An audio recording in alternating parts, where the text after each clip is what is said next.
सरसों और health officers के दरमियान मुफाहमत नामे पर दस्तखत कर दिए गए। जुमेरात को सक्खर के डिस्ट्रिक्ट हेल्थ ऑफिसर्स और सरसों के दरमियान अमोनाइजेशन पर सूबाई हुकूमत के तौसी प्रोग्राम के ताउन से मुफाहमत की एक याददाश्त पर दस्तखत किए हैं। तर्जुमान सरसों जमील सुमरू के मुताबिक इस मुफाहमत नामे का मकसद EPI को हिफाजती टीकों की कवरेज को बढ़ाने के लिए दरपेश चैलेंजों से निमटना है, खास तौर पर मुश्किल से पहुंचने वाले इलाकों में कम्यूनिटी बेदारी और एतमाद को बेहतर बनाना है। मुफाहमत नामे के अहम निकात में समाजी मुतहर्रिककारी, कम्यूनिटी बेदारी और EPI की तरफ से फराहम करदा कम्यूनिटी की शमूलियत को बढ़ाना।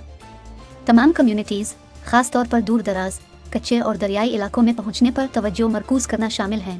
तर्जुमान के मुताबिक इसका मकसद वैक्सीनेशन के हवाले से कम्यूनिटी बेदारी और एतमाद को बेहतर बनाना भी है। MOU एक रज़ाकाराना मुआहदा है जो इस बात की निशानदेही करता है कि सरसों बगैर किसी बराह रास्त लागत बजट की तखसीस की मदद फराहम कर रहा है। ये शराकत दारी की बाहमी नौयत को उजागर करता है। MOU के मुताबिक वो हिफाजती टीकों की कवरेज और कम्यूनिटी बेदारी को बेहतर बनाने का बीड़ा उठाएंगे। इसमें तरबियत, डेटा शेयरिंग, बातचीत की कोशिशें, मुआविन निगरानी और खुसूसी सरगर्मियों में ताउन शामिल है।